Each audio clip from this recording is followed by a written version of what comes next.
Neil Braddock held his phone sideways, the way people hold phones when they want to make sure they capture the full width of something ridiculous. He was laughing before he even pressed record. Behind him, the November sky over Millhaven, Vermont had gone the color of old pewter, the kind of gray that means business, the kind that arrives in early winter and stays until it has made its point. The temperature had dropped 12 degrees since morning. His breath came out in visible puffs that the camera would pick up, adding to the general atmosphere of a man documenting something he couldn't quite believe was actually happening. What he was filming was a structure, using the word structure generously, 10 feet by 10 feet maybe, buried under so much wild ivy honeysuckle and unchecked decades of vegetation that from any distance greater than 20 feet, it looked less like a building and more like a particularly aggressive shrub. The wood that was visible beneath the greenery had weathered to the pale silver gray of driftwood, cracked and splitting along grain lines that had given up trying to hold together. One small window on the visible side was broken, its jagged edge furred with old cobwebs.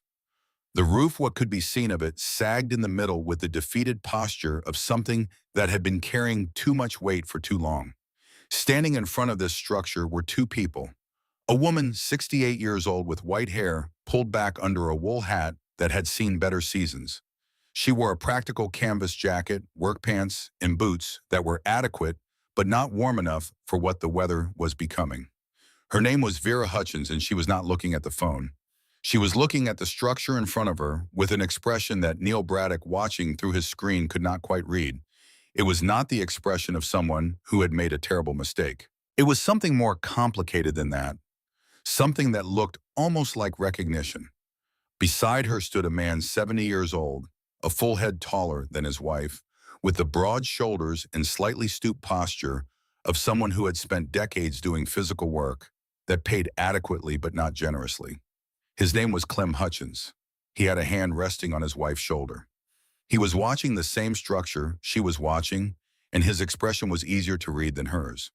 It was the expression of a man who trusts his wife so completely that he will follow her into situations he cannot entirely explain, because 45 years of marriage has taught him that her instincts are worth more than his calculations.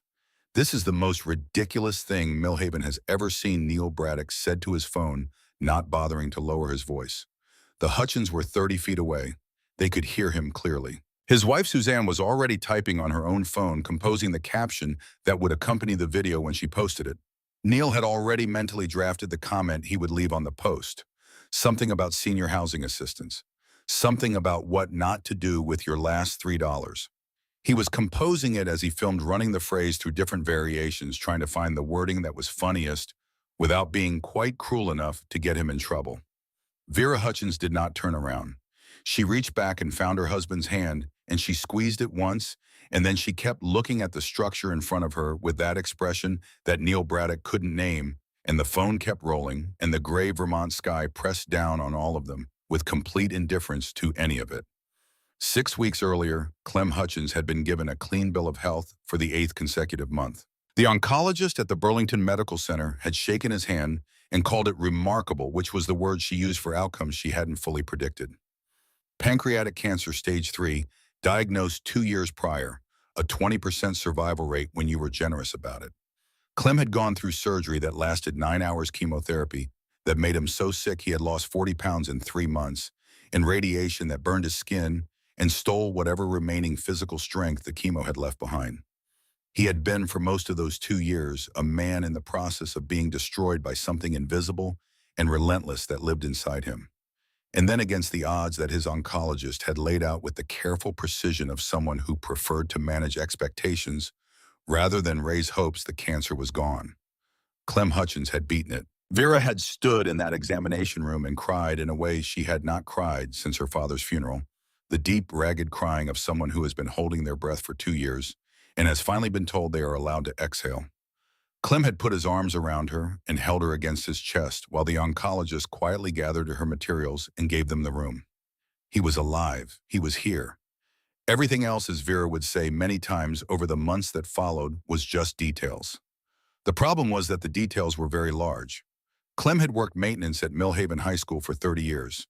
He had fixed boilers and replaced lockers and kept the parking lot clear of ice on February mornings so that parents could drop their children off safely. He had been thanked by graduating seniors every June for as long as anyone could remember thanked by name, because he was the kind of man who knew the names of every student in the building and who understood that a school is not its curriculum, but its daily texture. The warmth of a hallway in January, the functioning of a locker on the first day back after break. He had been good at his job. He had been reliable and skilled and quietly essential. When his diagnosis came, the school district had expressed sympathy with considerable warmth and offered him a medical leave of absence. When his leave extended beyond what their policy accommodated, they had expressed further sympathy and explained that due to budget constraints and the need to fill the position permanently, they were restructuring the role. Not firing him, restructuring. The distinction was meaningful to their attorneys and meaningless to Vera, who was sitting at the kitchen table reading the letter while Clem was in the hospital for his second round of chemotherapy, and who understood the word restructuring to mean exactly what it meant. 30 years. Gone in a letter that used the word restructuring 4 times and the word sorry not once. The insurance had covered portions of Clem's treatment. The portions it did not cover were substantial, arriving in envelopes that Vera opened at the kitchen table after Clem was asleep because she did not want him to see them while he was fighting for his life. $5,000 for a specialized scan. $12,000 for a medication the insurance company deemed experimental, despite the oncologist's documentation of its necessity. $8,000 for a procedure their plan categorized as not medically necessary, a categorization that made their oncologist so angry she had personally called the insurance company's medical director and spent 45 minutes arguing in language that Vera, listening from the hallway, had never heard a physician use before. The insurance company had not changed its determination. They drained their savings first. $38,000 accumulated over 3 decades of careful, unheroic financial management gone in 6 months. Then the second mortgage on the house they had paid off over 25 years, the house on Maple Street where they had brought Vera's mother for Thanksgiving every year for 2 decades, where their 2 children had grown up and moved away to their own lives in other states. The equity from the second mortgage lasted 8 months. Then they sold the house. They moved into an apartment believing they could rebuild. But rebuilding requires income, and Clem had none, and Vera's hours at the Millhaven Public Library had been cut to almost nothing as the town's budget contracted. The apartment rent was manageable in the abstract and impossible in practice. They fell behind, then further behind. Then last month, the apartment was gone. For 3 weeks, they had been sleeping in their car. A 1998 Honda Accord with 230,000 miles on the odometer, parked in a rotating series of locations that seemed least likely to generate complaints. The car smelled of the cheap fast food they had been eating. The back seat held 2 boxes of personal items, the things Vera had chosen when she finally accepted that they could not keep everything. Photographs from before the illness, letters her mother had written over the years, a few books that had belonged to her grandmother, 3 suitcases, 2 boxes, 45 years of a shared life. And in Vera's wallet, 3 $1 bills and 17 cents in change. The county assistance office was a beige building on a street of beige buildings, indistinguishable from the others except for the sign and the line of people outside it that formed before the doors opened every morning. Vera and Clem sat in plastic chairs and waited their turn with the dignity of people who have decided that dignity is the one thing that cannot be taken from them, that they will maintain it regardless of the circumstances, that it is not a luxury but a necessity, the structural element that holds a person together when everything external has given way. The clerk who called their name was a woman in her 40s with the tired eyes of someone who absorbed other people's worst days for 40 hours a week and carried them home in the evenings. She looked up when they approached her window. Names, she said, Vera and Clem Hutchins. Vera said, reason for assistance. Vera looked at Clem. He nodded the slight nod of a man who has made peace with having his story told to strangers. My husband had cancer, Vera said. Pancreatic, diagnosed 2 years ago. The treatment saved his life, but it cost us everything. The clerk's expression shifted from professional neutrality to something more human. Is he in remission? 8 months, Clem said. His voice was gravelly but steady. The clerk looked at them over the paperwork. Then she looked at the space behind them, where in an office like this, a lawyer or an advocate or a family member sometimes sat. There was no one there. I'm processing an application for emergency food assistance, she said, and I can put you on the waiting list for subsidized housing. But I have to be honest with you. That list is usually 6 to 8 months. We don't have 6 to 8 months, Clem said quietly. We don't have 6 to 8 days. Vermont winter. A car. He didn't finish it. He didn't need to. The clerk was quiet for a moment. There's a shelter on, we tried, Vera said. They're full. They said to come back in a week. The clerk printed forms, emergency food assistance up to 3 days of groceries from the community center on 5th Street, a list of churches, organizations, resources. Vera took the papers with a quiet thank you, and they walked back out into the November air. And Clem put his arm around her shoulders, and they moved slowly toward the Honda without speaking. Well, figure it out, Clem said. The words came out more automatically than convincingly. I know, Vera said, but she pulled her wallet out and looked at the $3 bills inside, and the impossible arithmetic of poverty laid itself out before her, the way it always does with the specific cruelty of a problem that has no solution, only a sequence of smaller problems, each of which resolves temporarily into the next. Gas or food? Today's answer chosen from two bad options, making tomorrow's question slightly worse. Vera put the wallet back. Let's drive, she said. Maybe we'll see something. They drove through Millhaven the way you drive through a town you have lived in for 40 years and are suddenly seeing from outside it. Every corner holding a piece of the life they had built and then lost. The library where Vera had worked its windows, lit in the November gray, the reading room visible from the street. She had shelved books there for 22 years.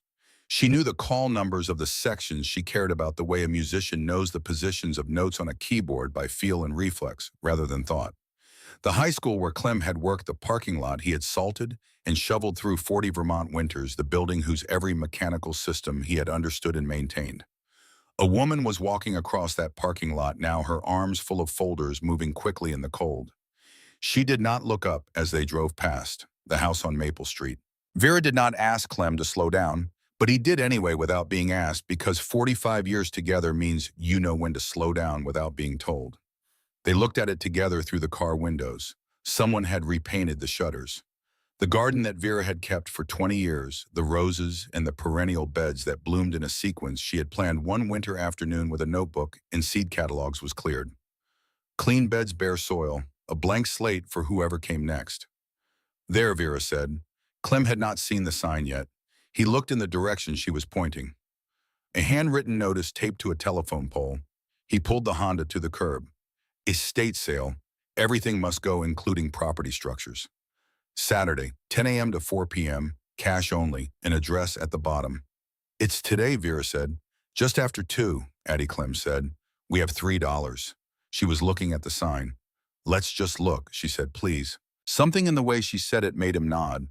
The estate sale was at the far edge of town, a farmhouse that had belonged to a man named Jenkins, dead 6 months with no heirs. The yard held the scattered inventory of a life, furniture and dishes and tools, and the accumulated objects of decades being assessed by strangers with clipboards and measuring tapes. Vera and Clem moved through it slowly. They did not touch anything. Everything was priced beyond what they had, and they both knew it, and there was something specific and particular about moving through a sale of things you cannot buy, a kind of museum visit where the objects behind the glass have price tags. They were nearly at the edge of the yard, nearly ready to go back to the car when Vera stopped. A smaller sign, handwritten, stuck to a tree at the far edge of the property. Unwanted structure, small outbuilding on back corner, not maintained, sold as is, $5 or best offer, Silas, Vera said. She meant Clem. She had called him by his middle name twice in 45 years, both times when something significant was happening. He heard it immediately.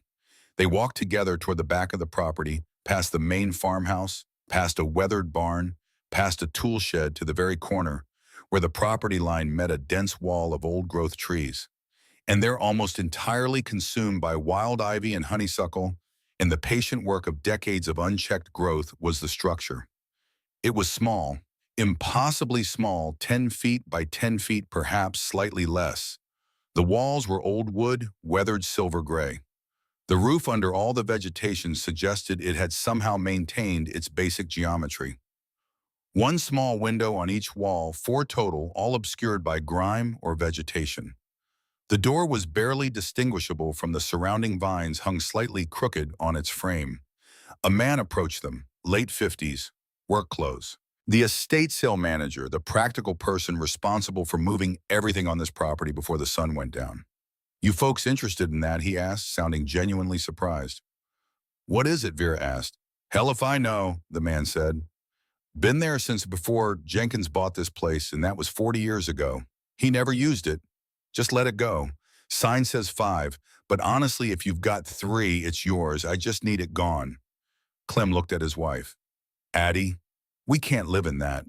It's shelter, Vera said quietly. She turned to the manager. We'll take it. The man looked at her the way people look at someone who has said something they cannot quite parse. Lady, I'm not sure you understand. That thing is not a house. That's not even a shed.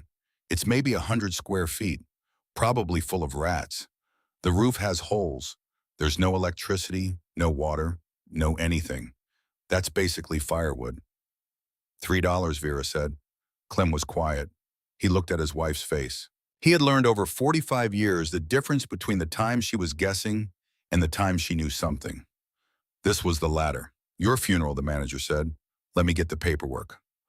A small crowd had gathered, estate sale shoppers who had noticed the exchange and drifted over the way people at such events are always tracking anything unusual, any deviation from the expected script.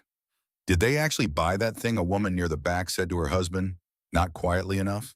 For $3, that's still too much, he replied, and several people laughed. Neil and Suzanne Braddock appeared from somewhere near the farmhouse phones already raised. They were relatively new to Millhaven, having bought one of the large Victorian houses on Main Street 2 years ago, with the kind of money that announces itself in the way people carry it. Neil had the particular confidence of a man who has never had to calculate whether he could afford both gas and food on the same day. Excuse me, Suzanne said, her voice carrying the practiced warmth of someone who has learned that mockery lands better when it enters through a door labeled concern. Did you actually purchase that structure? Yes, Vera said. But where would you even, how would 2 people possibly will manage, Vera said. Thank you for your concern. Suzanne Braddock looked at her for a moment, then looked at Clem, then pulled her phone up and began composing something. Neil was filming already. Live in it, he said, looking through his screen. That's not a house, that's a matchbox. Mind your business, Clem said, his voice steady and low. The estate sale manager returned with a handwritten bill of sale and a key. Old and rusty, slightly bent, the kind of key that seems to have been made for a lock that no longer quite matches it. He took their $3 bills, gave them the bill of sale, and the key shook his head slowly.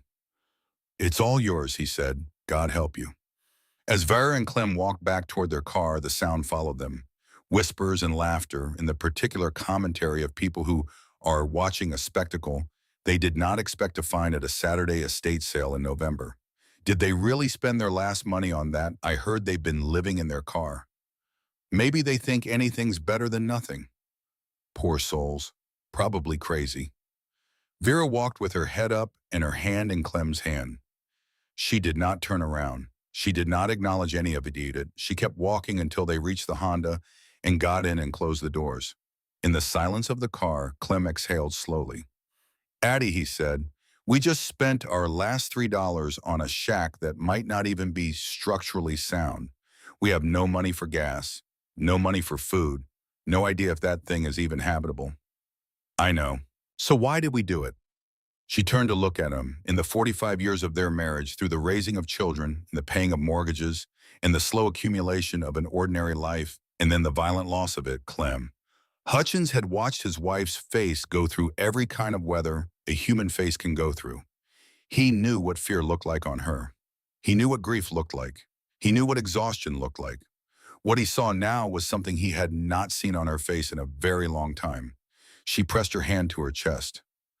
Because when I looked at that structure, she said, I didn't see junk. I saw something else. I don't know what yet, but I felt it. Right here, I felt like this was meant to be ours. He studied her for a long moment. Okay, he said, then let's go see our home. According to the bill of sale, the structure sat on a small parcel of land at the edge of the Jenkins property. Approximately 500 square feet of land deeded with the structure itself. We own land, Clem said, looking at the paperwork. He had read it twice. For the first time in 2 years, we own property. We own a home, Vera said. They waited until the estate sale closed and the last cars had left. Then they drove the Honda carefully around the back of the property, navigating over rough ground until they reached the corner where the structure stood in the fading late afternoon light. Up close, without the distraction of the crowd and the noise, it looked worse and also different at the same time. The vegetation covering it was extraordinary in its thoroughness, decades of growth that had genuinely merged with the structure rather than simply leaning against it. The wood visible through the gaps was silvery and ancient. The door was somewhere behind and beneath a curtain of dense vine that had been growing across it for at least 2 decades.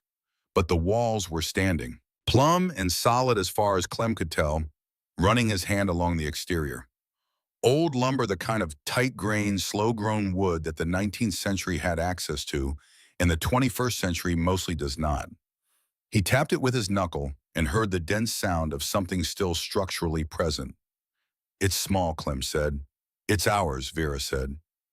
Clem began pulling vines away from the door, methodical and steady, working through the layers of growth, the way a person works through a difficult problem, one element at a time. Vera moved to a window and began clearing vegetation from the glass, trying to see what the interior held. After 20 minutes, the door was accessible. Clem tried the key. The mechanism resisted stiff from years of disuse. He jiggled it carefully with the patient competence of a man who had spent 30 years maintaining old and difficult mechanical systems. The lock turned. The door itself wouldn't move. Swollen from moisture, entangled still with roots and vines that had worked their way under and around the frame. Clem put his shoulder to it and pushed. With a sound that was part groan of old wood and part protest of hinges that hadn't moved in a generation, the door swung inward. The smell was the first thing, mold and mildew and the particular damp darkness of a sealed space. The second thing was the interior itself, visible now in the beam of Clem's phone flashlight. Dirt and dead leaves on the floor. Cobwebs emanating every corner and surface. The evidence of small animals, mice, certainly possibly more. A ceiling higher than expected, maybe 8 feet, giving the tiny space a vertical dimension that surprised them both. The floor was wooden planks. Clem stepped carefully inside his weight, testing each board. They creaked, but held. The walls were solid wood construction, the same dense old-growth timber as the exterior, fitted together with a craftsmanship that was visible even under the grime. The structure was sound. It was filthy and dark and smelled of decades of sealed decay, and it was 100 square feet, and it was theirs, and it was standing. Then Vera, her flashlight moving slowly across the wall, stopped. On the far wall, barely visible beneath years of grime and cobwebs, something had been carved deep into the wood. Not scratched or drawn, carved with a tool deliberately by someone who meant it to last. Clem, she said. She pointed. He brought his light over. The carving was in 2 lines, the first 3 characters, and a year the second a phrase. E.g., the first line read, 1847. Below it, harder to make out, but still legible to someone looking carefully, foundation stone. First structure, Millhaven. They stood in the dim interior of the smallest building either of them had ever occupied, and they looked at those carved words, and the space around them changed quality. Not the space itself. The space was still dark and cold and smelled of mouse and mold. But the quality of it changed the way a room changes quality when you understand what happened there, when the history of a place becomes suddenly and specifically real rather than abstract. Someone's initials, Clem said. And a date, Vera said. 1847. She said the number again quietly as if she was trying to feel the weight of it. That's 176 years ago. They looked at each other across the dim interior of the 100-square-foot structure they had purchased for their last $3, surrounded by the debris of generations, with the carved testimony of someone long dead on the wall behind them, and neither of them spoke for a long moment. The structure everyone had laughed at. The matchbox. The pile of junk. It was nearly 2 centuries old, and suddenly Vera's certainty, the thing she had felt in her chest when she first looked at it, through the tangle of vines and neglect, the feeling that this place was meant to be theirs, felt less like desperation and more like something else. Something she did not have a word for yet. something that would come to her and to everyone else in Millhaven in the days that followed. They spent that night in the Honda parked discreetly behind a gas station, as they had been doing for 3 weeks. Both of them slept poorly, as they had been sleeping poorly for 3 weeks, cold and uncomfortable, in the way that people who were not designed to sleep in cars in Vermont in November are cold and uncomfortable. But something had shifted. In the morning, when Clem woke at 4:30, as he always did, trained by decades of early maintenance shifts, he found Vera already awake beside him, her phone dim in her hand, writing something in the notes application. "Can't sleep?" he asked, thinking she said. He reached over and took her hand in the dark. "What are you thinking?" She was quiet for a moment. "E.G.," she said finally. "Elias, or Edward, or Edmund. Someone with those initials built something in 1847 and called it the first structure of Millhaven. And then the town grew up around it and forgot where it came from." She turned to look at him in the thin light from her phone screen. "Tomorrow I want to go to the town hall, look at records, find out who E.G. was." Clem nodded. "Even if this building is historically interesting, it doesn't necessarily help us practically. We still have no money, no food, no income." "I know," Vera said, "but knowledge is something. Right now it's all we have to work with." He squeezed her hand. "Then we work with it." In the morning they gathered what they had: a broom found in a dumpster behind a hardware store, a box of garbage bags, a bottle of water refilled from a public fountain, the bill of sale, the old key. They drove back to the structure in the early light. The November morning was cold and clear, the kind of clear that follows a cold front, where everything has an edge to it, a sharpness, a precision. The structure sat in its corner of the old Jenkins property, exactly as it had sat the evening before, under its mantle of vegetation, ancient and unremarkable and entirely overlooked. They were just beginning to work, Vera sweeping inside while Clem pulled more vines from the exterior, when a car slowed on the road at the edge of the property. Neil Braddock's SUV. It pulled over. Both doors opened. Neil and Suzanne Braddock got out with their phones. "Oh my God," Suzanne said loudly. They actually came back to it. Neil was already live. "Day 2 of the Hutchins Matchbox experiment," he said into his phone. "Subscribe for updates." Vera inside the structure heard every word. She stopped sweeping. From outside Roy Alderman's truck appeared a man Clem had worked alongside at the high school for a decade before Roy left for a better-paying job at a contractor in Burlington. Roy pulled his window down. "Clem, buddy, come on, be reasonable. You two should go to the shelter, apply for senior housing. Anything but this. You know this is crazy." Clem kept pulling vines. "We'll make it work. Come on, man, I'm trying to help. Then leave us alone." Roy shook his head, took a photo, and drove away. Vera set down her broom and came outside. She could see her husband's shoulders.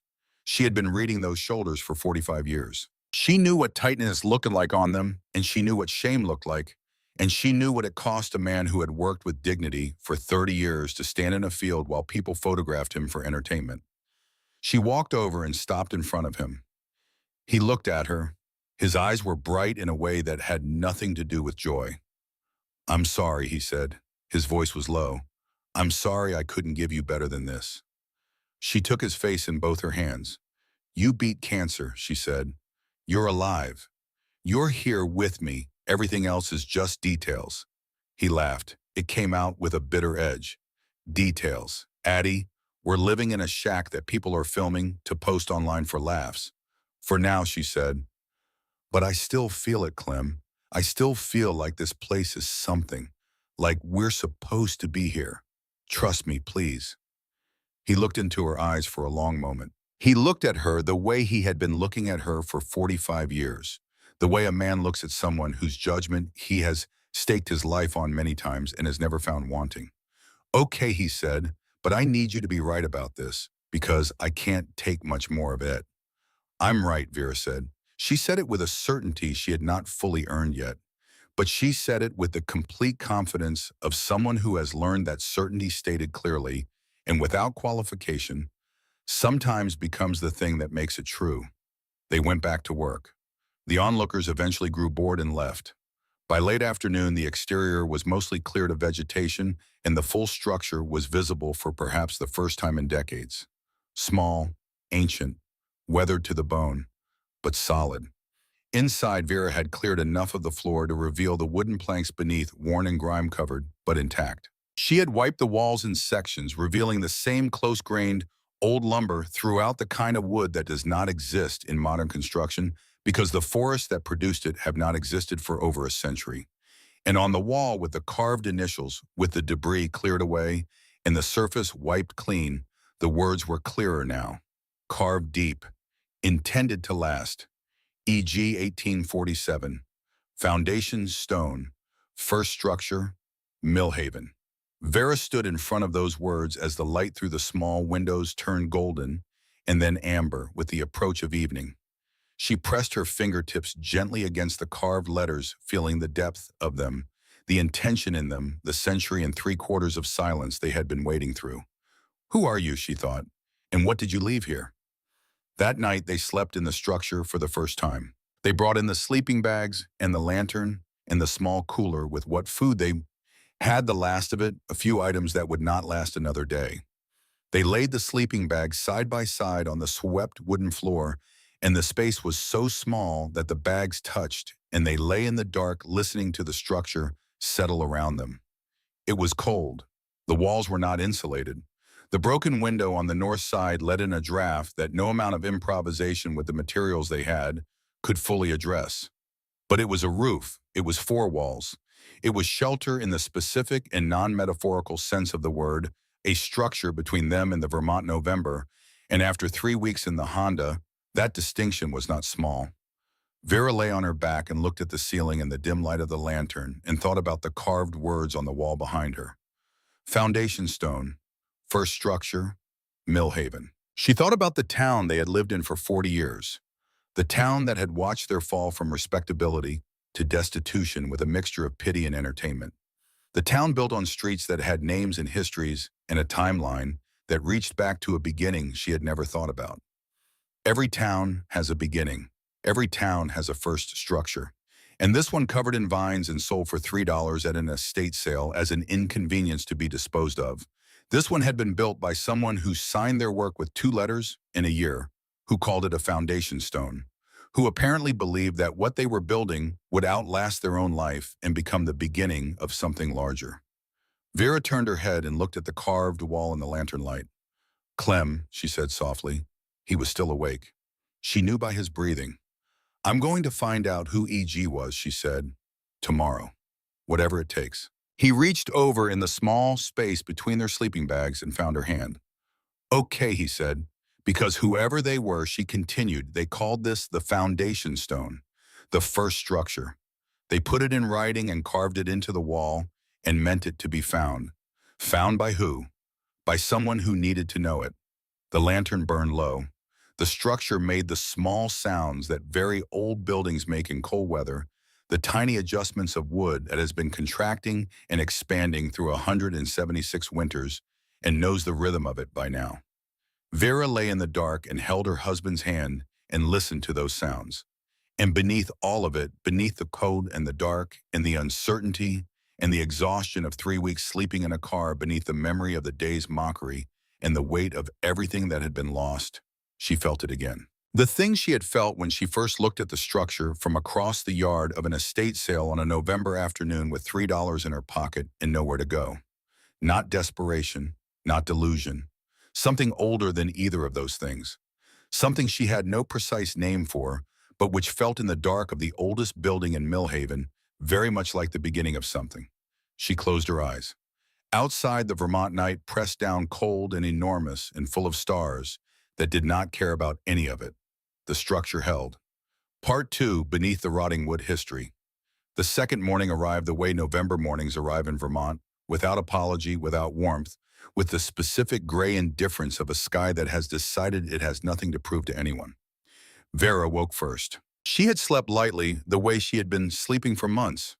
One ear, always tracking sounds, cataloging them, measuring their threat level before her conscious mind had fully engaged with the process. The sound of the Honda's engine ticking as it cooled. The sound of Clem's breathing, which she still monitored even now, 8 months after his last clean scan, because old habits of vigilance do not surrender easily when they have been earned through genuine terror. The sound of wind moving through old wood, which was a new sound, a sound she was still learning to hear as something other than cause for alarm. She lay in her sleeping bag on the wooden floor of the tiny structure and looked at the ceiling in the dark before dawn and thought about the carved letters on the wall, e.g. 1847. She had looked at them for a long time the night before after Clem had finally fallen asleep lying on her side with the phone's dim light illuminating the carved initials until the battery warning made her put it away. She had traced them with her fingertip in the dark. Deep cuts made with intention, made by someone who wanted them to last. Someone who had stood in this same space and pressed a blade into the wood and decided that their presence here, at this particular moment, in this particular place, was worth recording. Someone who had, for reasons she could not yet understand, not just signed the wall, but written something else beneath the signature. Something she had only glimpsed in the failing light, something she needed to see clearly in proper daylight. She got up carefully, not wanting to wake Clem, and pulled her coat over her clothes and stepped outside. The dawn was coming up cold and pale over the hills to the east. The property was quiet. The estate sale was long concluded, the farmhouse empty, now beginning its transition into whatever it would become next. At the far back corner, their tiny structure stood in the early light, its ivy and honeysuckle stripped back enough now to reveal its bones, the weathered gray wood visible in long sections, the roof still sagging in the middle, but clearly more substantial than it had appeared from a distance. She stood and looked at it. 100 square feet, a rectangle of old wood that had been standing in this corner for longer than anyone in Millhaven could apparently remember. Longer than the town itself, if her instinct was correct. The feeling she had experienced the day before, the feeling she had spent 45 years learning to trust rather than dismiss, had settled into something more specific overnight. Not just that this place was meant to be theirs, something more directional than that. Something that felt less like emotion and more like information. She went back inside. In the growing light through the dirty windows, she moved to the wall with the carved letters and crouched down to look more carefully at what was beneath them. She had seen it in the dim flashlight beam the night before, had thought she understood what she was seeing, but had not been certain. Now, in the better light of early morning, she was certain. Beneath the initials carved with the same tool but pressed more lightly, as if the person had been working faster or with less certainty, were words. Foundation stone. First structure. Millhaven. She read them 3 times. Then she stood up and turned around and looked at Clem, who was just beginning to stir in his sleeping bag. Clem. He opened his eyes. He had the particular quality of waking that came from months of interrupted sleep during treatment alert immediately, as if his body had decided that waking slowly was a luxury it could no longer afford. Come look at this. He got up and came to her, and she pointed, and he crouched down and read the words. And when he straightened, she could see in his face the same rearrangement she had felt in her own understanding, the specific sensation of the scale of a thing shifting. Foundation stone, he said slowly. First structure. She nodded. That's not a signature, Clem said. That's a declaration. Someone built this and wrote that, so whoever found it later would know what they were standing in. She looked around the small space, the floor under their feet, the walls around them, the ceiling above them that was higher than you expected, higher than it had any reason to be for a structure this small. We need to find out who E.G. was, she said. We need to find out what this building actually is, Clem replied. They looked at each other in the morning light. And then the sound they had been braced for since they arrived came across the property from the direction of the road. The specific sound of an expensive engine slowing of tires on gravel, of someone who had decided that whatever was happening in this back corner was worth stopping for again. Neil Braddock had a gift for making documentation feel like cruelty. He appeared at the edge of the cleared area with his phone already up, already recording, wearing a jacket that cost more than Vera and Clem had spent on clothing collectively in the past 3 years. Suzanne was behind him, also recording with the particular bright energy of someone who has found a reliable source of content and intends to extract from it as efficiently as possible. Day 2, Neil announced, his voice pitched for the phone rather than for conversation. The Hutchins Matchbox experiment continues. Can you see them back there? They're actually still here. Vera did not go outside. She stayed at the window and watched through the grime and was aware of Clem beside her, aware of the way his jaw had set. He's got 300 followers now on that post, Suzanne called to Neil, checking her phone. 400. People are sharing it. For what Clem said quietly, his voice meant only for Vera. She did not answer. There was no answer worth giving. Neil had moved closer still, recording narrating in the voice of someone covering a nature documentary. And here we see two senior citizens attempting to inhabit what appears to be approximately 100 square feet of century-old wood. Current weather 28 degrees Fahrenheit. One must admire the commitment, if not the judgment. He laughed. It was the laugh of someone who had never been cold and hungry simultaneously, and could not therefore imagine why those conditions might produce decisions that looked irrational to the comfortable. Clem moved toward the door. Vera touched his arm. Let him. He stopped. The effort it cost him was visible in his face. Roy Alderman appeared at the edge of the property about 40 minutes later, which told Vera that Neil had tagged their location in the posts and that Roy had been watching his phone. Roy was a broad man in his 50s who had worked alongside Clem at Millhaven High for nearly 15 years before transferring to the Public Works Department. He had been at Clem's retirement gathering and had shaken him his hand and said the things people say at retirement gatherings and had not been in contact since. He stood at the edge of the cleared area with his hands in his jacket pockets and called out, "Buddy, seriously, you've got to stop this." Clem came to the doorway. "Roy, come on, man. There's a shelter on Birch Street," Roy said. "Full right now, I heard, but they might have openings by the weekend. You could apply for emergency senior housing. Get in a motel for a few nights if you need to. There are programs for that." "Anything but this." "We're fine here," Clem said. "You're clearly not fine," Roy replied, and his voice had what Vera recognized as the tone of a man who believed he was being helpful, rather than the tone of a man who was performing concern for an audience. "You're living in a structure that's probably not up to any code that matters in November in Vermont at 70 years old. This is not fine." "Thank you, Roy. We'll let you know if we need anything." Roy shook his head with the specific expression of a man washing his hands of a situation he had done his duty toward. He pulled out his phone before he turned to leave. "Got a picture of this for the neighborhood group," he said. "People are asking." Vera watched him walk away and pulled the door closed. The morning that followed was work. Real physical, methodical work, which was in its way a relief after 24 hours of being looked at. They had no new supplies, nothing they hadn't arrived with, but the work of the building itself was available, and they applied themselves to it with the focused attention of people for whom useful activity is the most effective available medication. Clem worked on the exterior, continuing the clearing of vegetation, revealing more of the walls. Vera worked inside, sweeping the remaining debris from the corners, wiping down the walls with the damp cloth she had in her kit. The structure, as it became cleaner, became more legible. The craftsmanship that had been invisible under decades of grime began to show itself. The way the boards fitted together at the corners, the joints tight and precise, in a way that hand-cut lumber in a machine age rarely achieves. The ceiling joinery, visible now that Vera had cleared the cobwebs, showed the same careful attention. This was not a shed, Vera thought, working her cloth along the wall above the carved letters. This was built to last. She was examining the wall near the floor when she felt it, the slight irregularity in the surface beneath her hand, the place where one plank met another at an angle that was not quite what the eye expected, where the grain didn't run the way the surrounding wood ran. She pressed her hand flat and felt the resistance, the very slight spring of wood that had been moved and replaced over many years. "Clem," she called, "come in here."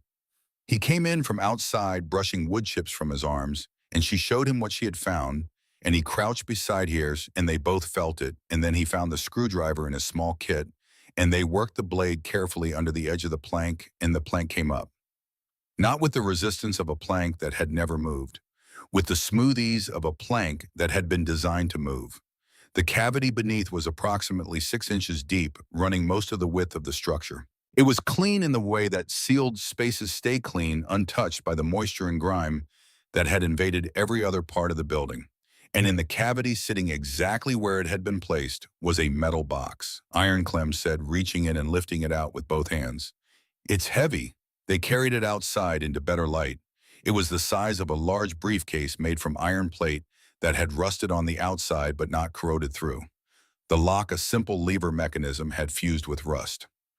Clem worked at it carefully with the screwdriver, applying pressure in increments, listening to the metal, feeling for the point where force would help rather than damage. It took 11 minutes. Vera counted. Then the lock gave with a sound like something very old exhaling, and the lid opened, and they both leaned forward and looked at what had been sealed inside for 176 years. The first thing that registered was the smell. Old paper dry leather, the particular dusty sweetness of organic materials preserved without moisture. Then the objects themselves resolved in the light nested in the box with the careful arrangement of someone who had thought about how long this would need to last and had organized accordingly. A leather-bound journal, its cover cracked but whole, the pages dense with close handwriting. Beneath it, several large sheets of heavy paper folded along old creases, their edges brown with age. Then in the lower section, wrapped separately in a piece of oilcloth that had kept it sealed against any moisture that might have entered a stack of documents. Official documents from the weight and substance of them bearing marks and seals that Vera could not immediately identify. She reached in and lifted the journal with both hands, the way you lift something you understand to be fragile, and opened it to the first page. Journal of Elias Grover. Trading Post Millhaven Settlement, Vermont Territory. Year of our Lord, 1847.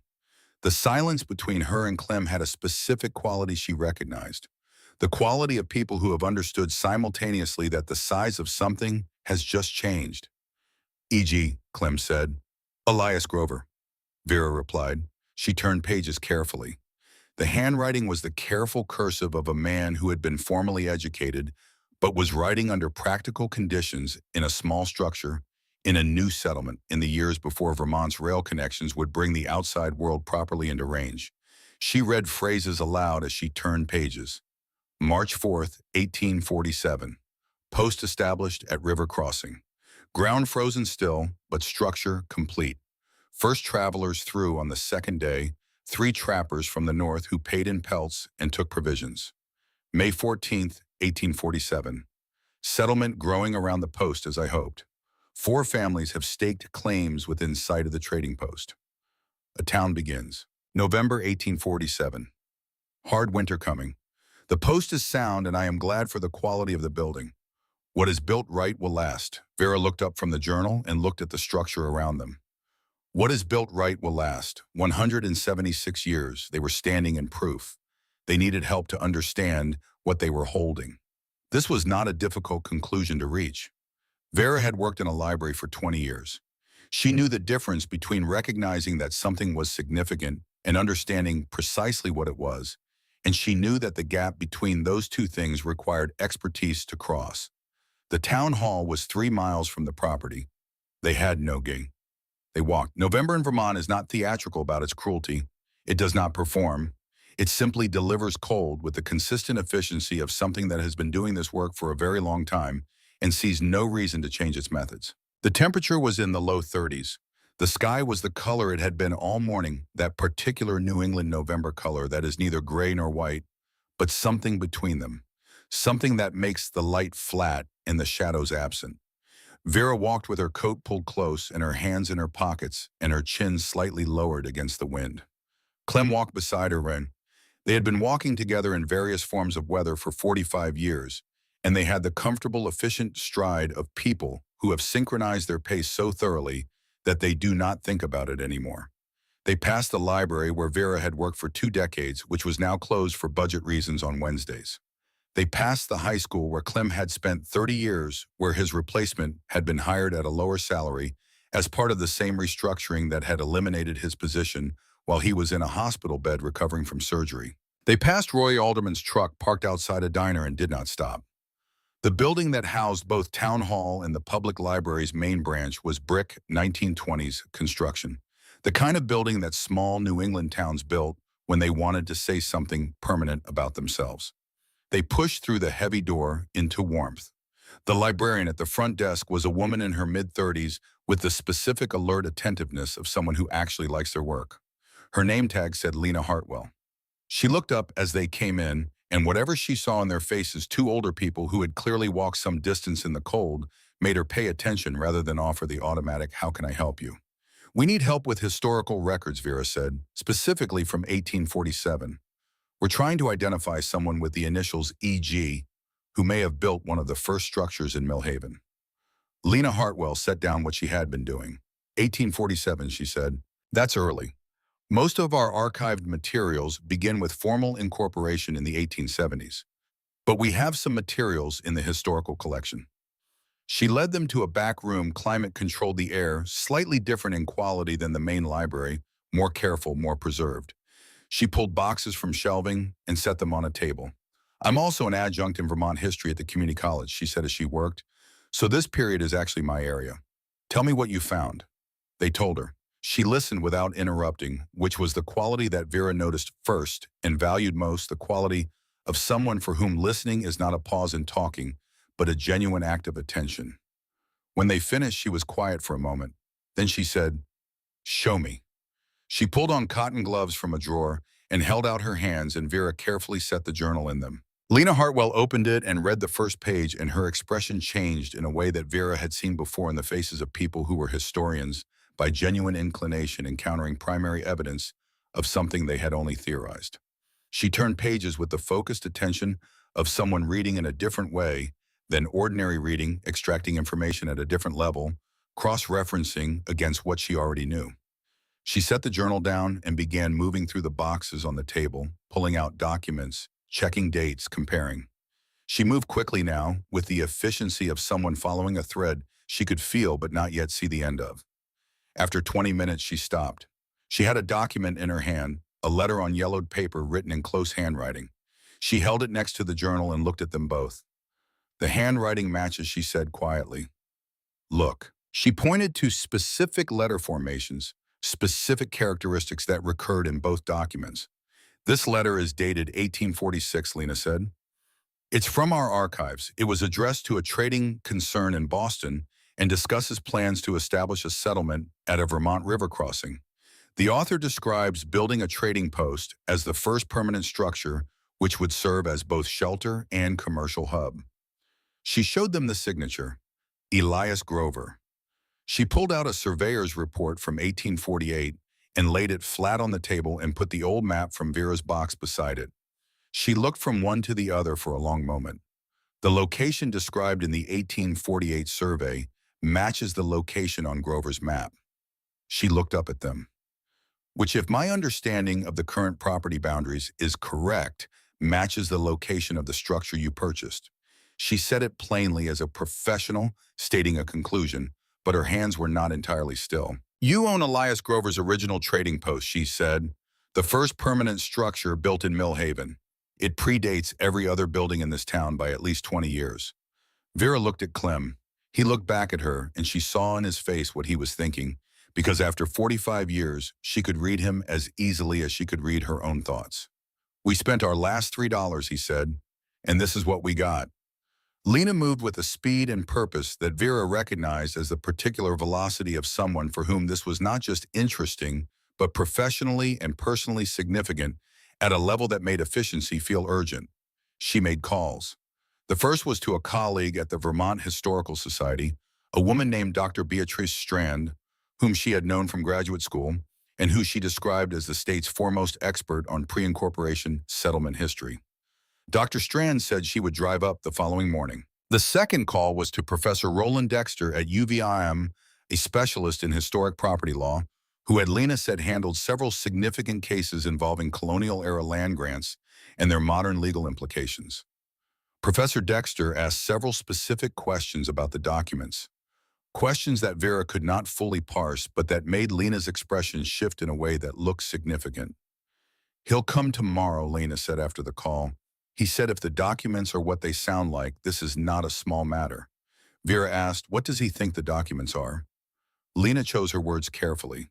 He thinks the legal documents may include a land grant with attached rights, specifically mineral and water rights, which in Vermont's early settlement period were sometimes granted in perpetuity to the original structure holder as an incentive for establishing trading infrastructure in remote areas. Clem said rights to what land? Lena spread Grover's original map on the table and laid a modern street map of Mill Haven beside it. The grant was for 640 acres along the White River, she said. She put her finger on the modern map. A significant portion of the area that is now Mill Haven sits within those original 640 acres. They sat with that for a moment. Vera thought about the structure in the back corner of the Jenkins property, covered in vines, forgotten by everyone, sold for $3 to two old people in a car, because no one saw anything worth keeping. She thought about the people who had laughed. Not yet, she told herself. Don't think about that yet. Focus on what this is first. Understand it first. Who knows about the rights, Vera asked? Whether they were properly transferred when the land was subdivided over the years.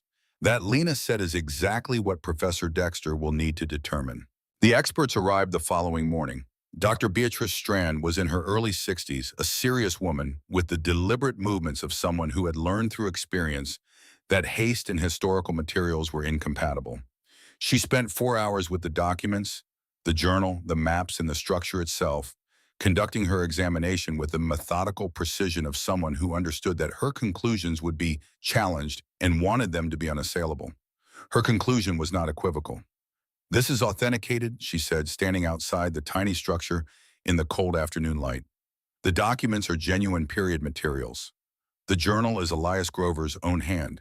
I've cross-referenced it against 2 other examples of his writing in state archives.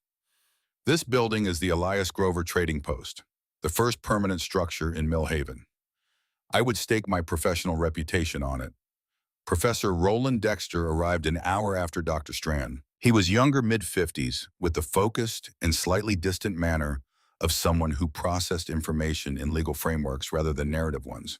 He read the land grant document 3 times and then read the attached charter twice, and then sat at the table in Lena's archive room with his notes and said nothing for 40 minutes while he worked through what he had found. When he looked up, he addressed them with the careful precision of a man who understood that what he said next would change things. I need to be clear that I am not your attorney, he said. You should consult legal representation before acting on any of this. What I can tell you is my professional assessment of what these documents represent. He spread the modern map beside Grover's original grant map. The land grant transferred 640 acres to Elias Grover, with mineral and water rights explicitly attached. Those rights, per the language of the grant, were tied to the original structure in perpetuity. Perpetuity is specific legal language. It means the rights follow the structure, not the land around it, not whoever owns adjacent property, but whoever owns this structure. He looked at them. Over the subsequent 176 years, the land was subdivided multiple times. I've done a preliminary review of the chain of title and found what I expected to find. The mineral and water rights were never explicitly addressed in any of the subdivision transactions. They were simply omitted either through ignorance or through deliberate obscuring, which means they were never legally transferred. He paused, which means they remain attached to the original structure as specified in the grant, which means they belong to whoever owns the original structure, which is you. The room was quiet for a moment. What are the rights worth? Clem asked. The mineral rights in Vermont are probably not substantial, Dexter said. Vermont doesn't have the mineral deposits that make such rights enormously valuable in other states.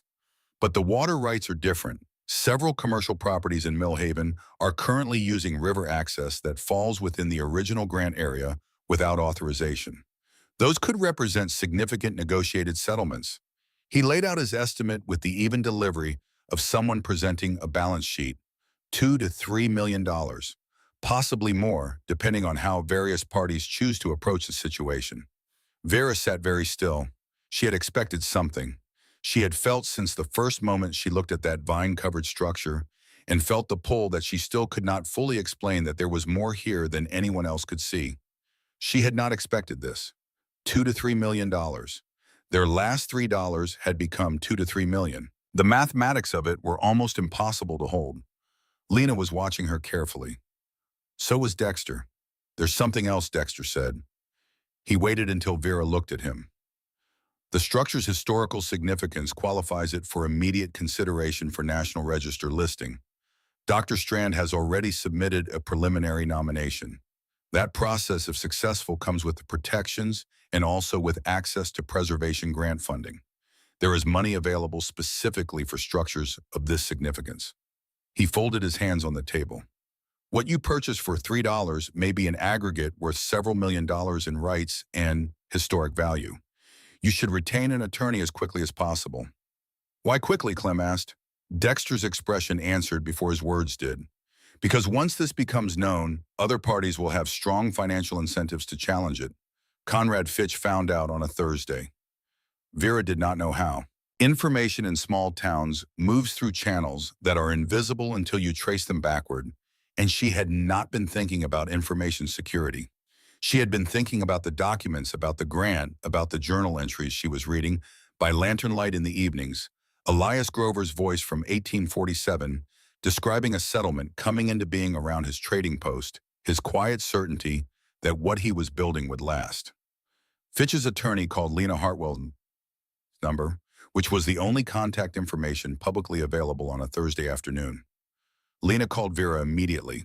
Conrad Fitch is filing a motion to challenge the validity of the sale, she said. He's arguing that the estate sale manager lacked authority to transfer a structure of historical significance. He's also arguing that the sale price was so inadequate as to constitute a fraudulent transaction. Vera sat on the wooden floor of the tiny structure and looked at the wall with the carved initials. E.g. 1847. What does that mean for us? She said.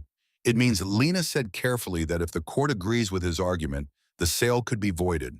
You would lose the property. Vera was quiet. He has a house on Maple Ridge, Lena continued. It's one of the properties in the original grant area. If the mineral and water rights are confirmed as yours, he's looking at a significant payment or a cloud on his title. He has every reason to want this stopped before it goes further. I understand, Vera said. Lena had found an attorney willing to take the case on a contingency arrangement. Her name was Philippa Olds. She was based in Burlington. She had 20 years of experience in historic property law, and she had agreed after a 40-minute call with Lena to review the case without upfront cost in exchange for a percentage of any settlement. She thinks you have a strong case, Lena said, but she also said to be realistic. Fitch has resources. His attorney is expensive. This could take time. How much time? 6 to 18 months for a full resolution, Lena said. And Vera, there's something else. She paused. Fitch is also making an informal offer. Through his attorney, he's offering $300,000 for the structure and all associated rights. Clean transaction, immediate. You walk away with $300,000 and he drops the legal challenge. The number sat in the air of the tiny structure. $300,000. Vera looked around the space at the floor where the iron box had waited for 176 years at the wall with the initials carved deep by a man who had wanted someone to know that something important had begun here, at the small window through which the last light of the November afternoon was entering at a low angle and catching the dust in the air and making it briefly improbably beautiful. I need to think, she said. Lena said, of course, but Vera. His attorney gave a 48-hour window on the offer. Vera said, I heard you. That evening, Philippa Olds drove up from Burlington. She was a direct woman with close-cut gray hair and the manner of someone who communicated in exactly the words necessary and no more. She sat on an upturned crate in the tiny structure with Vera and Clem and Lena and spread her materials on the iron box, which had been emptied and was serving as a makeshift table. She went through the case systematically. The estate sale transaction was valid under Vermont law, she said. The administrator of the Jenkins estate had full authority to dispose of structures and any land attached to them. The sale price, while nominal, was accepted by both parties in good faith. Fitch's fraudulent transaction argument will not hold. That's good, Clem said. However, Philippa continued, Fitch has substantial resources and his attorney is experienced in exactly this kind of delay tactic. Even a weak legal argument costs money to defeat, and there is a secondary approach he may take. She looked at them. Vermont has a mechanism for civic acquisition of historically significant properties in private hands. It requires a town council vote and the payment of fair market value. If Fitch can convince the town council that the Grover Trading Post should belong to the town rather than to private individuals, they could potentially initiate a condemnation proceeding. In that case, Philippa said the valuation becomes contested.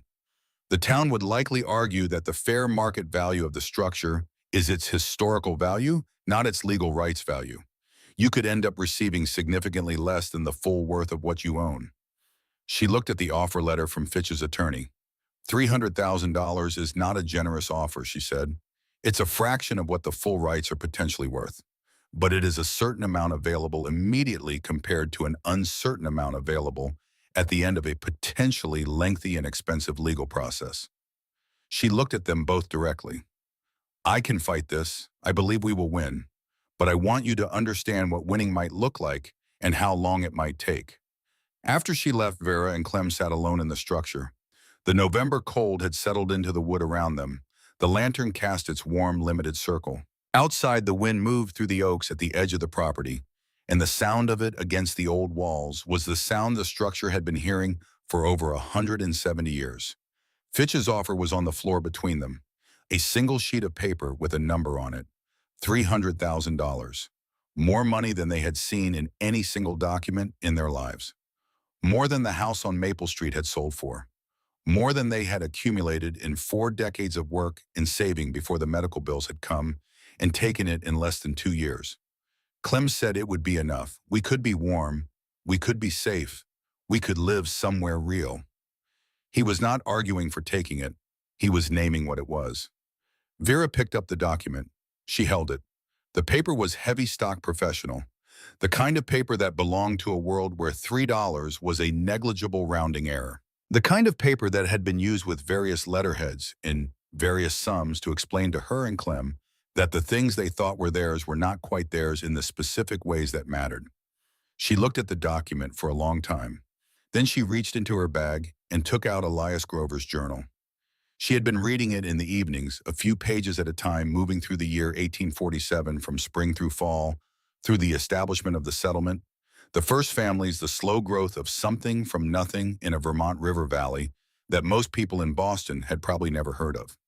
She had been learning Grover's voice, his cadence, his particular way of observing what was happening around him with a mixture of practicality and quiet wonder. She turned to the entry she had found 2 nights before, the one she had come back to several times since.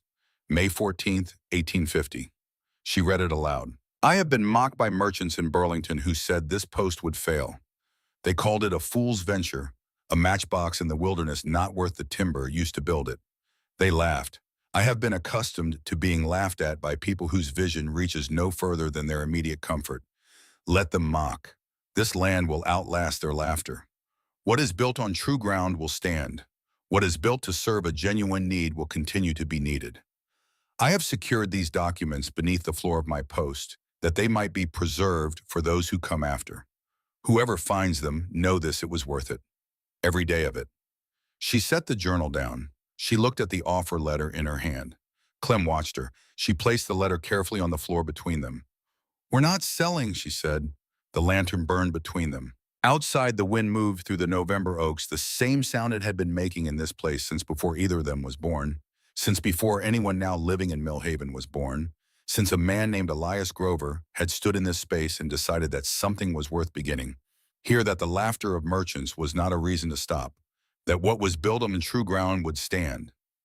"We're going to fight," Vera said, "and we're going to win, and then we're going to decide what to do with what we find."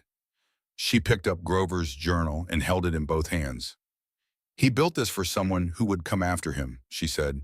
"He didn't know who, he didn't know when. He just knew that whatever he was starting here mattered enough to preserve." She looked at the wall with the carved initials, E.G. 1847.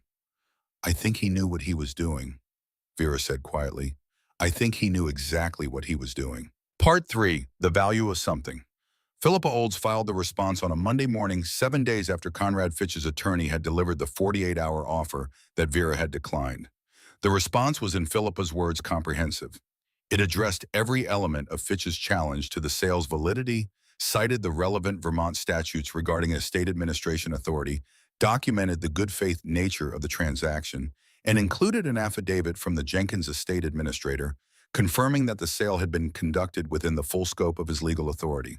It also included attached as exhibits copies of the authenticated documents from the Iron Box, the preliminary verification from Dr. Beatrice Strand, and a letter from Professor Roland Dexter outlining his assessment of the property rights. Philippa had also filed simultaneously an application for emergency historic site designation with the Vermont Division for Historic Preservation.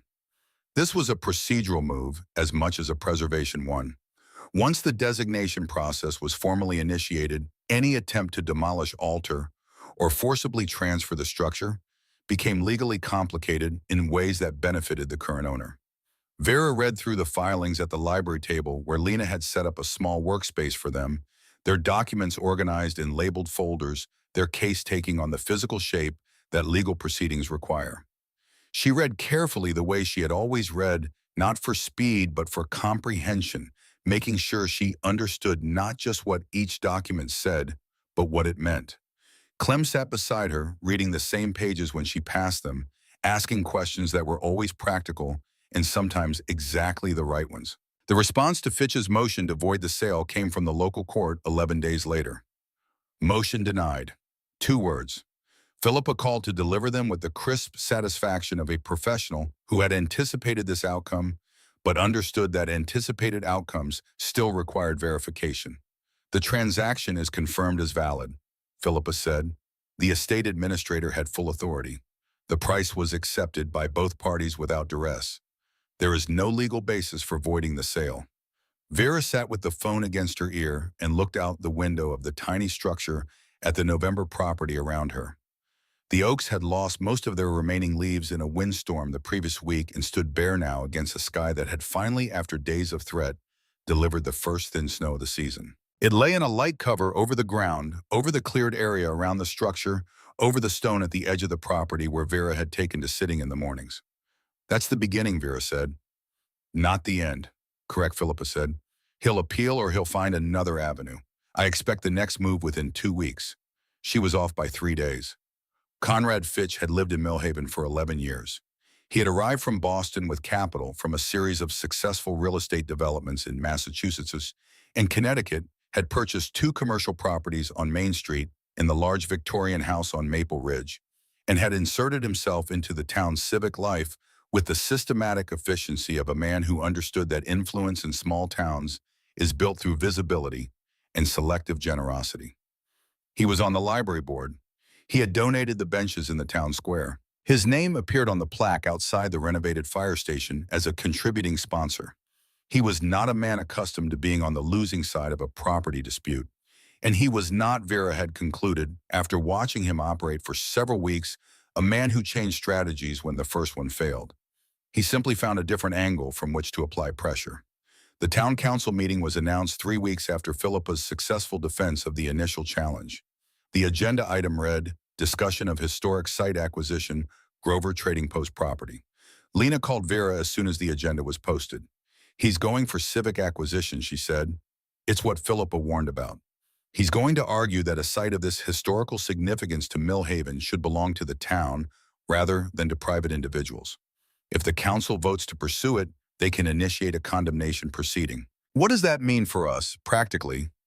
If it goes through, Lena said, the valuation is set by the town's assessors. They will almost certainly value it at its historic preservation value rather than its full legal rights value. You'd receive far less than what Philippa estimates the rights are worth. How much less the historic value of the structure and a small parcel of land, Lena said. Maybe $60,000 to $80,000. The mineral and water rights would transfer to the town along with the property, and you'd receive nothing for them.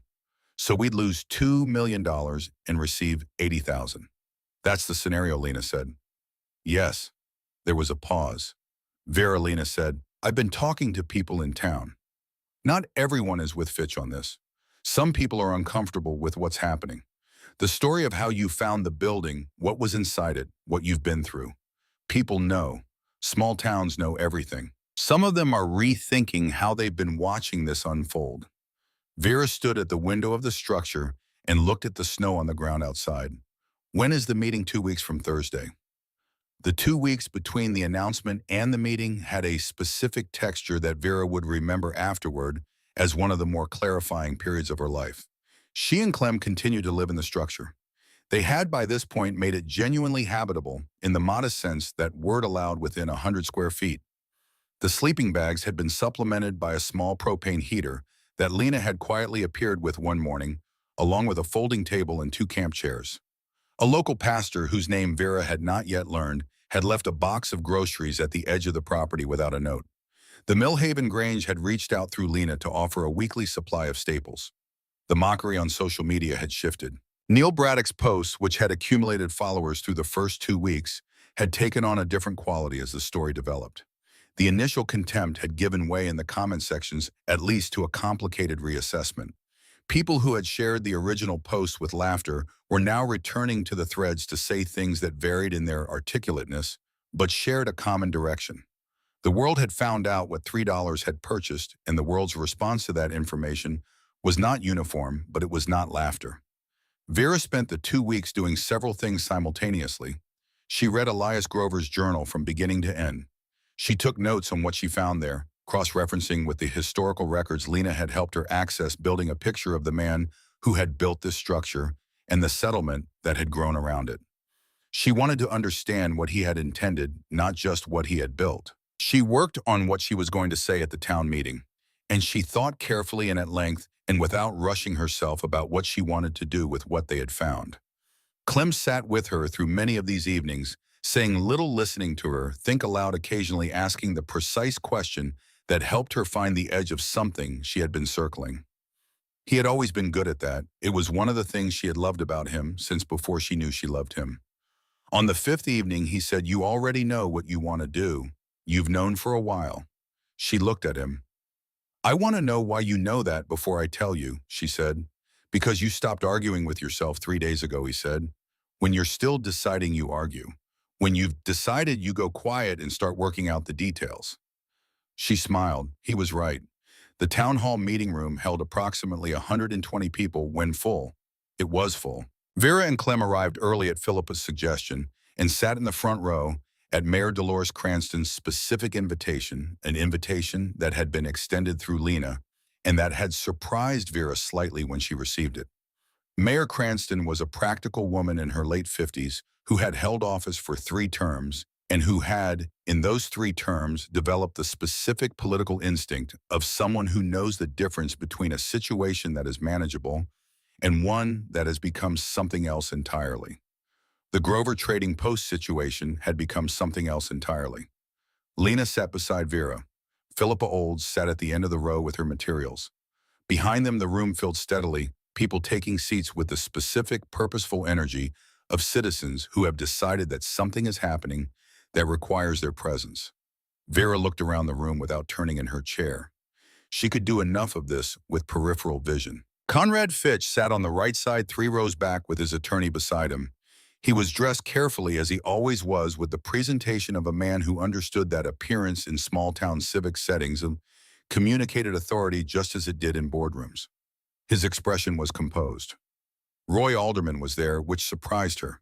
He was sitting toward the back alone, and when Vera's gaze crossed his, he looked at his hands. Neil and Suzanne Braddock were there. Neil was not holding his phone, which she noted. Dr. Beatrice Strand had driven up from Burlington for the meeting, which was not in the nature of her work, but which she had chosen to do anyway, and sat near the back with the quiet attention of an expert observer. Mayor Cranston called the meeting to order. She ran through the standard business quickly and efficiently, and then introduced the matter of the Trading Post acquisition proposal.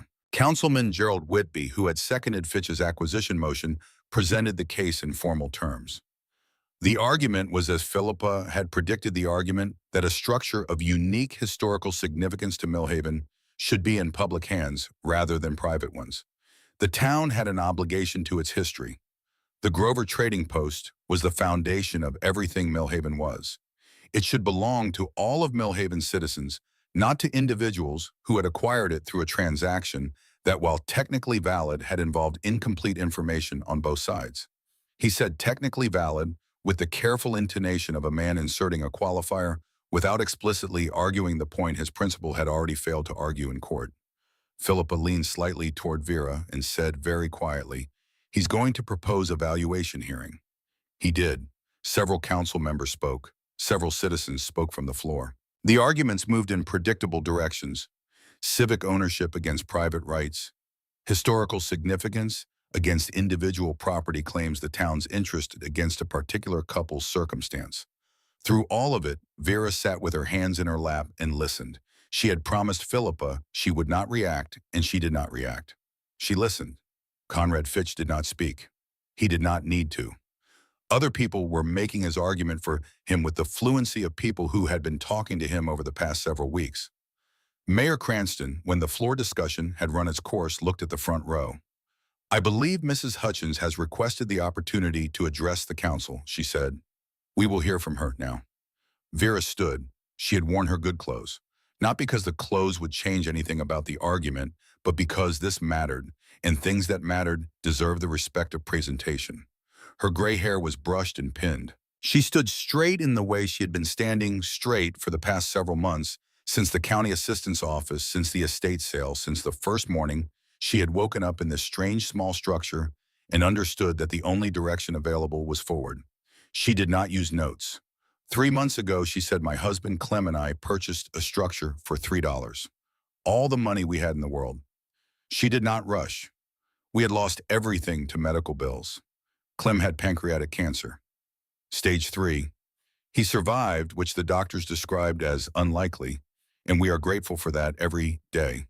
The cost of that survival was our savings, our home, our stability. We had been living in our car for 3 weeks. We were sleeping in a Honda Accord in November in Vermont. Some of you knew that. Several people in the room were very still. We came to the Jenkins estate sale with $3 because we had nowhere else to go and nothing to lose. I saw a vine-covered structure in the back corner of the property, and I felt something could not explain. Something I have learned over 68 years to trust rather than dismiss. I persuaded my husband to spend our last $3 on something that everyone present described as garbage. She looked around the room without hurrying. Many of you photographed us. Some of you posted those photographs to mock us publicly. You called our home a matchbox. You called us crazy, pathetic, desperate. You stopped your cars on the road to take pictures of us working. You live-streamed us as entertainment. The room was very quiet. I am not telling you this to make you feel bad. I am telling you because it is true, and because truth is what this room needs right now. She let the quiet hold for a moment. What we found in that structure, she continued, is not a discovery that belongs to us by luck. We found it because we were looking. We found it because we were there every day working with what we had, paying attention with everything we could bring to bear the way people pay attention when they have nothing else to rely on. Elias Grover built that trading post in 1847, and he sealed his documents under the floor because he believed that someone would come someday and find them. He wrote in his journal that he had been mocked by people whose vision reached no further than their immediate comfort. She paused. He understood something about what it means to see value where others see nothing. I think he built this town on that understanding. She reached into her bag and placed a single document on the table facing the council. My husband and I have made several decisions about what we intend to do with what we found, and I would like to share them with you tonight. She looked at the council directly. First, regarding the mineral rights. We are aware that a number of property owners in Millhaven hold land within the original Grover grant, and that questions about the status of those mineral rights create uncertainty for them. We are not interested in that uncertainty. We are proposing to make those rights available to each affected property owner for a flat fee of $100 per parcel, regardless of size, paid to the Grover Foundation, which I will describe in a moment. This resolves the title question fairly and permanently for every affected homeowner. She heard the shift in the room, not a sound exactly, more a change in the quality of attention. Second, regarding the water rights.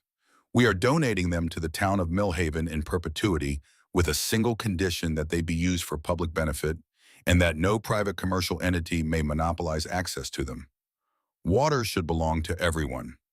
Mayor Cranston had stopped writing. Third, regarding the Grover Trading Post itself.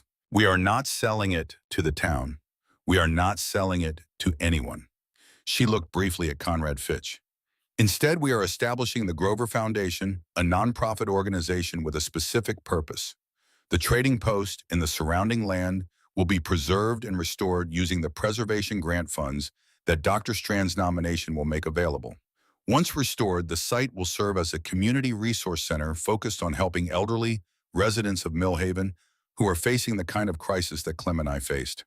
Emergency assistance with utilities, food support, medication help, temporary housing resources, the things that keep a person from sleeping in their car in November. She looked at her husband. We will live on the property as caretakers, and we will run the foundation ourselves with whatever help this community chooses to offer. Any funds from the mineral rights settlements and from donations will go directly into supporting people who need it. We are not taking salaries. We are not taking profits. We are taking a home and a purpose, which is what we had before everything went wrong, and which is we have concluded everything that matters. She picked up her document. Clem and I know what it is to have nothing. We know what it is to be mocked and dismissed because you are old and poor, and your circumstances look foolish to people who have not experienced them. We do not want anyone else in this town to go through what we went through alone. Elias Grover built something here because he believed a settlement needed a center, a place where travelers could find what they needed to continue. We want to do the same thing. She looked at the council. We asked the council to withdraw the acquisition motion and to support the Grover Foundation's work in this community. We think that is a better use of what we found than any alternative on the table tonight. She sat down. The room was quiet for a moment, in the way rooms are quiet after something has changed the shape of the air inside them. Then it was not quiet. Mayor Cranston called for order twice before the room settled back into something procedural. She looked at Conrad Fitch. Fitch was looking at the table in front of him. His attorney leaned over and said something quietly. Fitch said something in return, and the attorney nodded and made a note. Gerald Whitby, who had presented the acquisition motion, cleared his throat. In light of Mrs. Hutchins' proposal, he said, I would like to request that we table the acquisition discussion for 30 days to allow the council to review the foundation proposal in detail. The motion to table passed unanimously. Mayor Cranston looked at Vera. I would like to address this room directly, the mayor said. She did not look at her notes. She looked at the citizens of Millhaven. When this situation began, many of us responded to the Hutchins family with cruelty. I am including myself in that assessment. I did not personally post photographs or live stream their work, but I was aware of it happening, and I did not speak against it. That is its own form of failure. These two people came to our town in the worst circumstances of their lives, having given everything they had to save Clem Hutchins' life, and our community's response was to make them objects of entertainment. She paused. They have responded to that treatment with more generosity than we had any right to expect. They have offered us water rights worth hundreds of thousands of dollars as a gift. They have proposed a resolution to the mineral rights question that protects every affected homeowner at a nominal cost. And they have committed to using what they found to help the most vulnerable members of our community. She looked around the room. I want to say formally and on behalf of this council that I am sorry. I am sorry for how this town treated you. I am sorry that we laughed when we should have helped. And I am grateful that your response to that failure has been to offer us something better than we deserved. The room was again very still. Then someone in the back began to applaud. It spread quickly the way things spread in rooms where people have been sitting with something they needed to express, and within seconds, the entire room was applauding, the sound filling the town hall meeting room with a quality that Vera had not heard in a very long time. She sat straight and did not cry because she had decided before the meeting that she would not cry in this room, that this was not the place for that. Clem took her hand under the table and held it. Conrad Fitch approached them afterward when the formal meeting had ended, and people were milling in the way of people who have witnessed something and need to process it through conversation. He came without his attorney. He was alone, which was, Vera thought, probably a considered choice. He was a large man, Fitch broad through the shoulders with the physical confidence of someone who had been the largest person in most rooms for most of his life. He stood before Vera and Clem and looked at them, and the confidence was still there, but something had been adjusted in it. Mrs. Hutchins, he said. Mr. Hutchins? Mr. Fitch. He was quiet for a moment, assembling something. What you're proposing to do, he said. With the mineral rights, with the water rights, he stopped. The legal challenge. I want you to know that I will be withdrawing it, formally, tomorrow morning. Vera waited. And I want to make a contribution, Fitch said, to the foundation, a significant one. He said the number quietly for them only, and it was significant. I'd like it to be used for operating costs so that the mineral rights settlements can go entirely to direct assistance. Vera looked at him for a moment. She thought about the motion filed to void her $3 purchase. She thought about the offer letter on the floor of the tiny structure, the pressure of it, the 48-hour window. She thought about the condemnation proposal designed to strip most of the value from what they had found. She thought about Elias Grover writing that he had been mocked by men whose vision reached no further than their immediate comfort. Thank you, she said. We accept, and we'll use it exactly as you have described. He nodded. He started to turn away. Mr. Fitch, Vera said. He stopped. We're going to need people who understand property and development to advise us on the restoration. If you're interested in contributing in that way as well, we would welcome it. He looked at her for a moment with the expression of a man recalibrating his understanding of a situation he thought he had fully mapped. I'll be in touch, he said. Neil Braddock found them near the door as they were preparing to leave. Suzanne was with him, and they both had the look of people who have been carrying something uncomfortable for some time and have decided to set it down regardless of the awkwardness of the setting. Neil did not have his phone out. This was, Vera noted, the first time she had seen him in a public context without it. Mrs. Hutchins, he said. Mr. Hutchins, I want to apologize. His voice was even, which told her he had prepared what he was going to say and was delivering it as prepared rather than improvising. What we did, the photos, the live streams, the posts, it was wrong, it was cruel. We treated your situation as entertainment, and that was not acceptable. He looked at Vera directly. What you just did in there, he said. What you're planning to do with what you found. I don't have the right words for it. We accept your apology, Vera said. Suzanne said, we'd like to donate as well. Whatever you can use. Vera looked at them both. She thought about day 2 of the Hutchins Matchbox experiment. She thought about the small crowd that had gathered on the road to watch her and Clem work, about the particular quality of public humiliation, about the way Clem's shoulders had tensed. She thought about a 70-year-old man who had spent 30 years fixing broken lockers and clearing snow from parking lots so that other people's children could get to school safely, standing in a vine-covered property in November, trying to make something out of nothing while people with phones recorded his shame. She thought about what it cost Clem to stand straight through that and not say what he felt. And she thought about what it cost to be those people, the people with the phones, the people so insulated from genuine difficulty that someone else's difficulty read as content. The cost was not visible from outside, but it was real. We accept that too, she said. She paused. There's one more thing. When the foundation launches in the spring, we'd like you to share it. The same platforms, the same reach you use for the other posts. We need people to know it exists, Neil nodded. He looked like he meant it. We'll be there, he said. The weeks that followed were the beginning of construction in the most fundamental sense. Not of the building, though that came too. The building's restoration, funded by the preservation grant that Dr. Strand's nomination had accelerated, was scheduled to begin in late winter with completion by early summer. The team selected was from a firm in Burlington that specialized in historic structures and whose principal had visited the site and stood inside the trading post for 20 minutes without speaking, running her hands over the joinery at the corners before saying that this was the most significant project she had been offered in 15 years. The construction that happened first was of the Grover Foundation itself.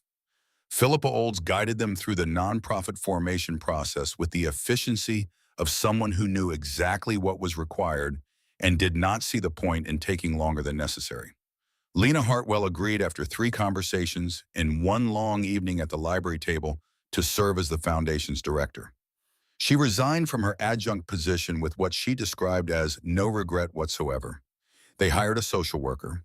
They hired an administrative assistant. Both were Millhaven residents who had connections to the specific needs the foundation was designed to address, who understood the particular pride that made certain elderly residents reluctant to ask for help, and the specific conversations that helped them move past that reluctance.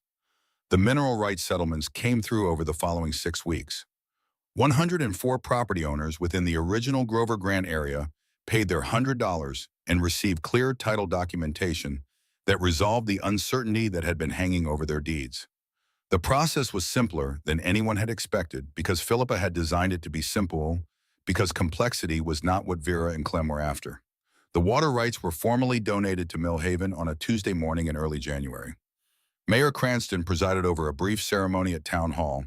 Vera and Clem attended, accepted the mayor's thanks, and went home. The iron box sat on the folding table in the restored trading post through the winter after the preservation team had done their initial assessment and confirmed that it did not need to be moved to controlled storage. It was the only item from the original contents that remained in the building, rather than going to the Vermont Historical Society's archive. Everything else, the journal, the maps, the correspondence, the grant documents, and the charter had been transferred to Dr. Strand's care for professional preservation and display. The iron box had come back because it belonged here. Vera had placed it on the table so that it was the first thing you saw when you came through the door. She could not have said precisely why. Something about it seemed right. Something about the presence of the container, the thing that had held everything for 176 years in the dark beneath the floor, waiting without impatience for whoever would come and find it. On the first day of February, Clem found the frame at the hardware store on Main Street, a simple wood frame, 4 inches by 6 with a plain glass front. He paid for it with money from the foundation's operating account, which he noted in the ledger as petty cash miscellaneous, and brought it home and opened the frame and placed inside it the single dollar bill he had kept from the $3 of the original purchase. He had been carrying it in his wallet since the day of the estate sale. He had not known quite why at the time. He knew now. He hung the frame beside the Trading Post front door on the right side at I Laveau. Below it, he attached a small brass plaque, the same kind used for plaques on old buildings with engraved text that read, "The value of something isn't its price. It's what you're willing to see in it." He stepped back and looked at it. Vera came and stood beside him. They had been standing beside each other in various configurations for 45 years, in kitchens and hospital waiting rooms and courtrooms and town hall meetings and a vine-covered corner of a Vermont property in November, with $3 between them and nothing ahead but the choice of what to do with that. The winter light was coming through the restored windows, the new glass that matched the original as closely as the preservation team could achieve, and it fell across the wooden floor that had been cleaned and sealed, but not replaced because the original boards were what they were, and there was no reason to pretend otherwise. The floor where the iron box had waited in the dark for 176 years. The floor where Clem had crouched with a screwdriver and found the loose plank. The floor where everything had changed. The first cohort of people served by the Grover Foundation came through the door in March. There were 7 of them in the first month. A widow whose electric bill had not been paid in 3 months because she was choosing between heat and medication. A veteran in his late 70s who had been 2 weeks from eviction when Lena's social worker reached him through the church network. A couple in their early 70s, both retired, whose fixed income had been disrupted by an unexpected medical expense that had the quality of a small version of what Vera and Clem had experienced on a much larger scale. Others. Vera met each of them. She did not have a speech prepared. She did not have a program to explain or a procedure to walk them through. She just sat with them the way Dorothea had sat with people in the Millhaven Library for 20 years, giving them her actual attention, listening to the specific shape of their situation before saying anything at all. She understood what it felt like to sit across a desk from someone and explain that everything you had accumulated in a lifetime of work was gone and you were not sure what came next. She had done that herself in the county assistant's office with $3.17 in her wallet and a Honda Accord in the parking lot with 230,000 miles on the odometer. That understanding was not something she had learned from a training manual or a social work textbook. It was something she carried in her body the way you carry things that have happened to you close to the center, not as a wound but as a kind of knowledge. By April, the foundation had assisted 23 people. By June, when the Trading Post restoration was formally completed and Lena organized a small ceremony for the opening, the number was 31. Dr. Strand came for the opening. Professor Dexter came. Philippa Olds came. Mayor Cranston came and made a short speech that was, Vera thought, genuinely good rather than performatively good, the speech of a person who had done some reckoning with herself and come out changed. Conrad Fitch came. He stood near the back and looked at the restored structure with the expression of a man who understood perhaps for the first time the full shape of what he had attempted to take. Roy Alderman came. He shook Clem's hand for a long time without saying much, and Clem let him, which was its own kind of generosity. Neil and Suzanne Braddock came, and Neil did what he had promised, recording the opening with the same professional quality he applied to everything, posting it to the same platforms where the original mockery had lived, and the response was different in every possible way. People shared it with the specific energy of those who want to believe that certain kinds of stories are real. The response to the Grover Foundation's launch post in the first week received more engagement than the original mockery posts ever had. Vera noticed this without being particularly moved by it. The external validation was real, but it was not the point, and she did not want to confuse it for the point. One evening in late June, with the summer light lasting long in the Vermont sky, and the Foundation's first full fiscal quarter drawing to a close with more people helped than they had initially projected, Vera and Clem sat on the porch that had been built as part of the restoration, a simple wood structure attached to the front of the trading post, with chairs that faced the property, and beyond it the hills and the town below. The Millhaven they could see from this elevation had been here since before either of them was born. It had grown from a single trading post built by a man who had been mocked by merchants in Burlington and had proceeded anyway. It had grown around that post and eventually to forgotten it.